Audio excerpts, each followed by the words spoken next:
let's understand function, what is stock market and how does the stock market function. So आसान शब्दों में अगर हम कहें तो स्टॉक मार्केट एक ऐसी जगह है जहां पे आप किसी भी कंपनी के पार्टनर बन सकते हैं। यानी कि अगर कोई ऐसी कंपनी है जो पब्लिकली लिस्टेड है तो आप स्टॉक मार्केट में उसके शेयर्स को परचेज करके उस कंपनी में अपनी पार्टनरशिप ले सकते हैं। और मान लीजिए अगर वो कंपनी अच्छा परफॉर्म करती है, उसके शेयर की प्राइसेस ऊपर जाती है, तो आपको भी उस शेयर की प्राइस की ऊपर जाने से फायदा होगा क्योंकि आप उस कंपनी के पार्टनर हैं। या अगर वो कंपनी बुरा परफॉर्म करती है और उसके शेयर की प्राइस गिरती है तो आपको भी नुकसान हो सकता है क्योंकि आप उस कंपनी में पार्टनर है, राइट। सो स्टॉक मार्केट आसान शब्दों में कहें तो एक ऐसी जगह है जहां आप किसी भी कंपनी के पार्टनर बन सकते हैं जो कंपनी स्टॉक एक्सचेंज में लिस्टेड है, राइट। अब ये तो आसान शब्दों में क्या है स्टॉक मार्केट, ये मैंने आपको बता दिया। थोड़ा सा अलग तरीके से मैं आपको एक चीज और समझाता हूं और थोड़ा सा कॉम्प्लिकेटेड शब्दों में आपको समझाता हूं, बट 2 बार समझने की कोशिश करिएगा, 2 बार ध्यान से सुनिएगा। आपको जो मैं बताने वाला हूं ये बहुत पसंद आ सकता है। जो आपको बताने वाला हूं स्टॉक मार्केट की एक अल्टरनेटिव डेफिनेशन जो मुझे बहुत पसंद है। So stock market is nothing but a systematic transfer of money from an indisciplined trader to a disciplined trader. फिर से सुनिएगा, stock market is nothing but a systematic transfer of money from an indisciplined trader to a disciplined trader.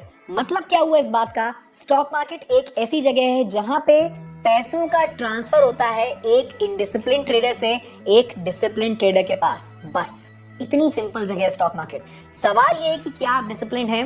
अगर नहीं है तो ये course आपको discipline बना देगा। So stay tuned till the very and. So stock market is basically divided into 2 parts. One is the primary market and the other one is the secondary market, right. So primary market एक ऐसा market है जहां पे market में company जो है वो एक अपना शेयर प्राइस फिक्स करके स्टॉक एक्सचेंज के साथ बात करके लिस्टिंग कराती है, ठीक है। Primary market is all about the company and the stock exchange. इन दोनों के बीच के मार्केट को हम प्राइमरी मार्केट कहते हैं। जब एक बार इस कंपनी लिस्ट हो जाती है, उसका IPO initial public offering float हो जाती है मार्केट के अंदर, तो जितने शेयर्स वो आईपीओ में अलॉट करती है, जितने शेयर्स वो आईपीओ में लॉन्च करती है, उतने शेयर्स सेकेंडरी मार्केट में आप और हम जैसे रिटेल ट्रेडर्स और पब्लिक के बीच में एक्सचेंज होते रहते हैं, ठीक है। इन्वेस्टर्स के बीच में, प्रो डेस्क के बीच में, इंस्टीट्यूशंस के बीच में, पब्लिक के बीच में उतने शेयर्स एक्सचेंज होते रहते हैं और उसको हम सेकेंडरी मार्केट बोलते हैं। Secondary market is a place where the shares are exchange between its investors and share prices secondary market में। जहां वो सेकेंडरी मार्केट क्या है? सेकेंडरी मार्केट वो जगह है जहां पे आप और हम जैसे लोग रोज ट्रेडिंग कर रहे हैं, राइट। सेकेंडरी मार्केट में ही शेयर प्राइसेस में बदलाव आता है। किस वजह से? The share prices change because of the supply and demand of shares. अगर किसी शेयर की सप्लाई ज्यादा है और डिमांड कम है तो उस शेयर के प्राइस गिर जाएंगे क्योंकि उसकी डिमांड ही नहीं है। It's simple, people don't want to buy the shares. So automatically अगर डिमांड नहीं है और सप्लाई ज्यादा है तो प्राइस जो है वो शेयर की गिर जाएगी। बट अगर कोई बहुत ही पॉपुलर कंपनी है, बहुत ही ऐसी कंपनी जिसका फ्यूचर पोटेंशियल बहुत स्ट्रांग है, तो क्या होगा? तो उस शेयर के प्राइस ऊपर बढ़ जाएंगे क्योंकि उसका डिमांड ज्यादा रहेगी और सप्लाई तो लिमिटेड है। जितने शेयर्स आईपीओ में फ्लोट हुए थे उतने ही शेयर्स अवेलेबल है मार्केट में, राइट। सो अपने आप उसकी प्राइस ऊपर चली जाएगी। So in simple words, company with good fundamentals and good future prospect will have a higher share price and higher demand amongst the investors, and company with bad fundamentals or bad future prospects or debts in its books and not so good investors, not so good promoters of the company are there, then definitely the price of the stock can fall down, right? So this is how stock market functions. Now Indian stock exchange की अगर हम बात करें तो Indian stock exchange जो है 2 parts में listed है, right. One is NSE national stock exchange and other one is BSE that is Bombay stock exchange. NSE का जो मेजरमेंट इंडेक्स है उसको हम कहते हैं निफ्टी। निफ्टी कहते हैं, आपने कई बार निफ्टी के बारे में सुना होगा। What is Nifty? Nifty NSE का इंडेक्स है। निफ्टी 50 क्या है उसमें? निफ्टी 50 इसीलिए कहते हैं क्योंकि निफ्टी के ऊपर 50 टॉप लिस्टेड कंपनीज हैं इंडिया की। इंडिया की 50 टॉप लिस्टेड कंपनीज निफ्टी 50 पे लिस्टेड है, इसीलिए इसको निफ्टी 50 बोलते हैं। बॉम्बे स्टॉक एक्सचेंज क्या है?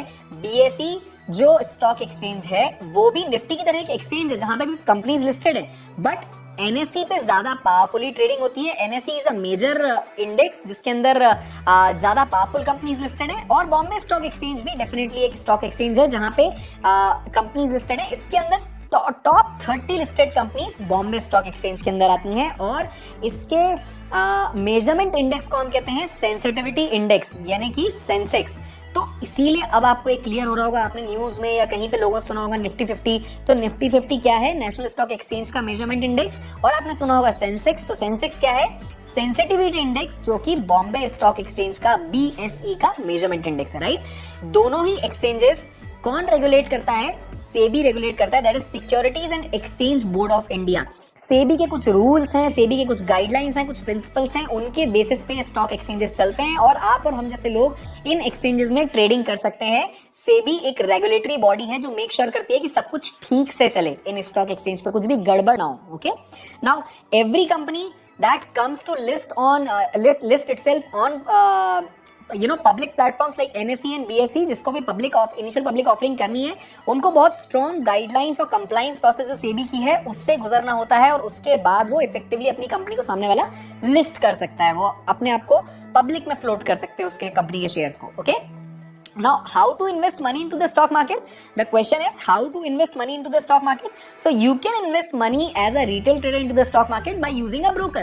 देखिए सिंपल है, आप जब रियल एस्टेट खरीदने जाते हैं, आप कोई घर खरीदने जाते हैं, कोई प्रॉपर्टी खरीदने जाते हैं, कमर्शियल प्रॉपर्टी या कुछ भी आप ऐसा कुछ खरीदने जाते हैं रियल एस्टेट मार्केट में, तो आप खुद बहुत कम ही केसेस में जाके ढूंढते होंगे, निकलते होंगे कि 100 मकान आपने देखे, उसके बाद आप डिसाइड करेंगे कि कौन सा घर आपके लिए सही है, कौन सी कॉलोनी आपके लिए सही है, कौन सा रियल एस्टेट प्रॉपर्टी आपके लिए सही है।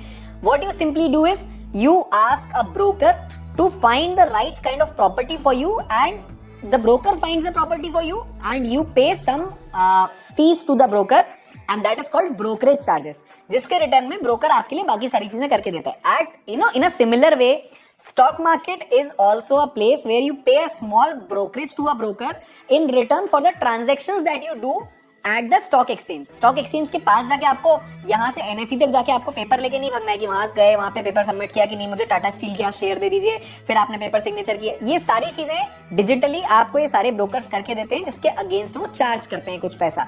कुछ ब्रोकर्स डिस्काउंट ब्रोकर्स होते हैं जो 20 rupees per square of trade charge करते हैं, जैसे कि ज़ेरोधा एक डिस्काउंट ब्रोकर है, अपस्टॉक्स एक डिस्काउंट ब्रोकर है, या फिर कुछ ऐसे ब्रोकर्स होते हैं जो कि आपसे क्वार्टरली मेंटेनेंस चार्ज या एनुअल मेंटेनेंस चार्ज के नाम पे चार्ज करते हैं और आप उसमें रेगुलर ट्रेडिंग कर सकते हैं, राइट।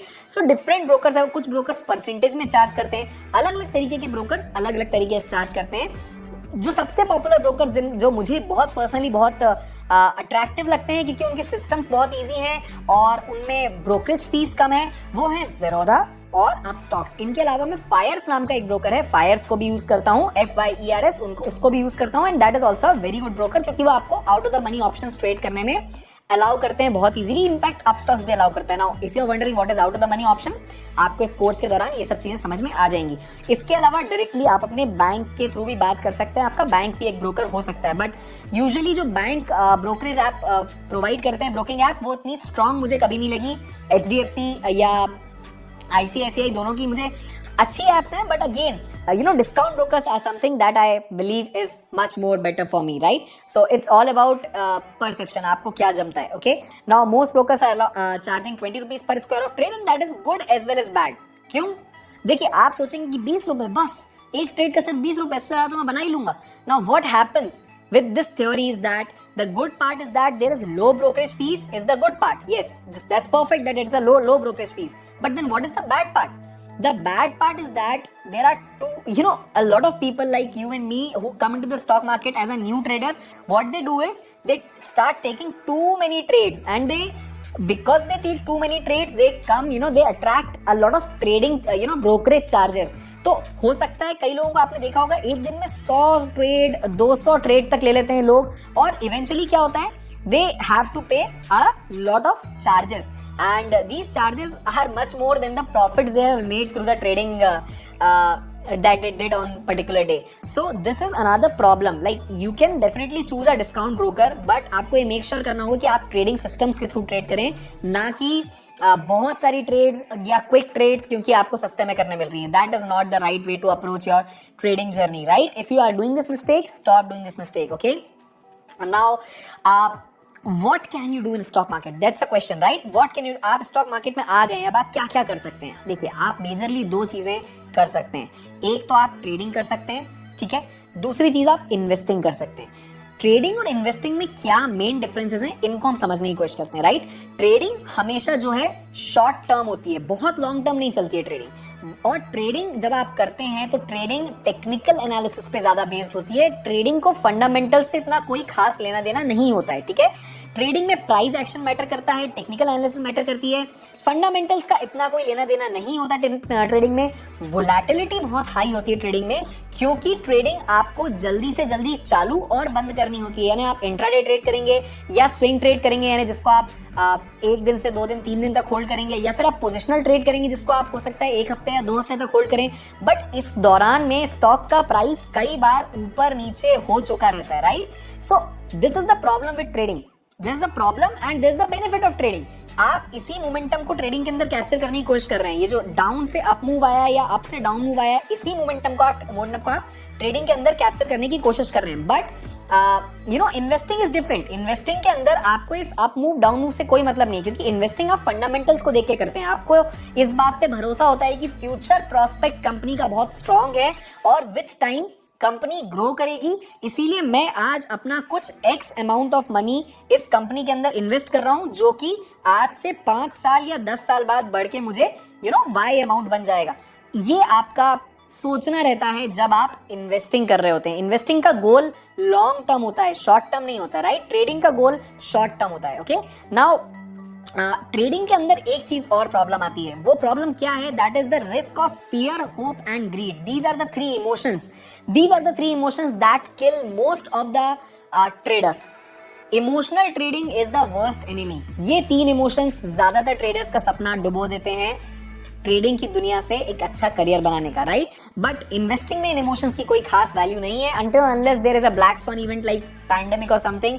तब तक कोई ऐसी समस्या नहीं आती। आप इजीली अपने पैसे को इन्वेस्टेड रख सकते हैं with a hope that company is going to perform good and sometimes company gives multi-year breakouts. If you look at Reliance had been underperforming for a long time, and then when it gave a breakout, it gave a multi-year breakout. It shot up so much from 1100, 1200 to 2000 levels, and it shot up extremely well. So when these things happen, your value invested in goes a lot higher. But trading में ऐसा नहीं है। Trading में आपको day to day noise जो हो रहा है ट्रेडिंग के अंदर, उसको कैप्चर करना रहता है। तो in simple words, trading is basically a place where the money is made, ठीक है। आप पैसा यहां बना सकते हैं, बट इस पैसे को वेल्थ में कन्वर्ट करने के लिए आपको इन्वेस्टिंग करना सीखना होगा। सो इन्वेस्टिंग इज अ प्लेस जहां पे आप वेल्थ क्रिएशन करते हैं, राइट। जहां पे आप अपने कमाए हुए पैसे को लॉन्ग टर्म में इन्वेस्ट करते हैं, ताकि आप सक्सेसफुली इन्वेस्टिंग से पैसा बना सकें, right. So I hope you understand the difference between trading and investing. Now this whole course is basically focused on trading and making money from trading, so we'll take it in that way. Now important note for every one of you out there, right? It's a very important note, right? If you are trading actively into the stock market, and if you want to be profitable, investing से related एक बहुत अच्छी advice मैं आपको देने वाला हूँ। Then I definitely want you, if you want to create wealth from trading, wealth एक ही तरीके से बनाई जा सकती है जब आप ट्रेडिंग से बनाए हुए रिटर्न्स को इन्वेस्टिंग में डालें, राइट। वैल्यू इन्वेस्टिंग में डालें। तो उसके लिए मैं आपको एक सिंपल टूल बताने वाला हूं। आप खुद उस टूल को जाके जरूर एक्सप्लोर करें। It's simple. जो भी आप प्रॉफिट्स ट्रेडिंग से बनाते हैं, जो भी आप मंथली प्रॉफिट्स ट्रेडिंग से बना रहे हैं, I am saying monthly profits, not weekly profits, not daily profits और नॉट ईयरली प्रॉफिट्स। जो भी आप मंथली प्रॉफिट्स ट्रेडिंग से बना रहे हैं, and let me tell you, after attending this course you are mostly going to take better trading decisions and you are going to end up in profits month on month. Your objective is to make sure that you end up in profits month on month, okay? तो अगर आप monthly profits बना रहे हैं तो I suggest you to invest 50% of your regular profits into long term investments like SIPs or mutual funds and bonds and maybe gold or maybe real estate. But इन सभी चीजों से एक आसान तरीका है, and the name of the simple wealth creation tool is called smallcase. The name of the tool is smallcase. So you can start to invest your money into smallcase. Smallcase basically क्या है? Small case एक ऐसी application है जहां पे आपको different portfolios बन के मिल जाते हैं, पहले से स्टॉक सिलेक्टेड मिल जाते हैं। आप चाहें तो आप इलेक्ट्रिक व्हीकल स्टॉक सर्च कर सकते हैं, आप चाहें तो आप एग्रीकल्चर स्टॉक सर्च कर सकते हैं, आप चाहें तो आप स्टेबल स्टॉक सर्च कर सकते हैं, आप चाहें तो आप हाईली वॉलेटाइल स्टॉक सर्च कर सकते हैं, और आपको डिफरेंट स्टॉक का पूरा एक ब्रीफकेस बन के मिल जाता है। उस ब्रीफकेस का आपको पूरा CAGR क्या चल रहा है, कंपाउंडेड एनुअल ग्रोथ रेट क्या है उसकी, CAGR that is, and what is the potential result that the briefcase can give you, the small case can give you. You can go through everything of it. आप small case application अपने phone में download करके और वहां पे इसको directly Zerodha या आप स्टॉक से लिंक करके आप उसमें वैल्यू इन्वेस्टिंग चालू कर सकते हैं। So smallcase technologies builds platforms and investment products to invest in invest much better in Indian equity markets. That's what smallcase is all about. And a small case is a basket of stocks or ETFs exchange trade funds that is weighed intelligently। अच्छे से उसको properly weigh करके बनाया जाता है कि आपको maximum return दे सकें वो stocks, and these help you to generate long term wealth. This is just like investing into mutual funds but in a much better way, a little this gives you a little edge if you directly invest into the stock. So that is all about the small case. You can definitely invest your trading capital that you make from trading profits into small case. That is a possibility, right? Now let's move ahead. What are derivatives and what are options? Okay, so let's now understand what is underlying and what is derivative. इसको आसान शब्दों में समझने की कोशिश करेंगे, क्योंकि अगर आप आसान शब्दों में समझ जाएंगे तो आपको स्टॉक मार्केट में भी क्या इसका मीनिंग है ये समझ में आ जाएगा, और आपको ये समझ में आ जाएगा क्यों जरूरी है अंडरलाइंग और डेरिवेटिव्स को समझना, राइट? सो अंडरलाइंग, अगर टाटा मोटर्स अंडरलाइंग है तो टाटा मोटर्स का फ्यूचर या टाटा मोटर्स का ऑप्शन डेरिवेटिव है, राइट? सो हो सकता है अभी आपको समझने में कॉम्प्लेक्स लग रहा हो। Let me make it easy for you. So for example, in this case, if orange is the underlying, if orange is the underlying, then orange juice is the derivative of the underlying। अगर orange underlying है तो उससे निकलने वाला orange juice उसका derivative है, ठीक है? डेरिवेटिव अंडरलाइन से इन्फ्लुएंस होता है, ठीक है? यानी कि अगर ऑरेंज का प्राइस मार्केट में ऊपर जाएगा तो ऑरेंज जूस का प्राइस भी ऊपर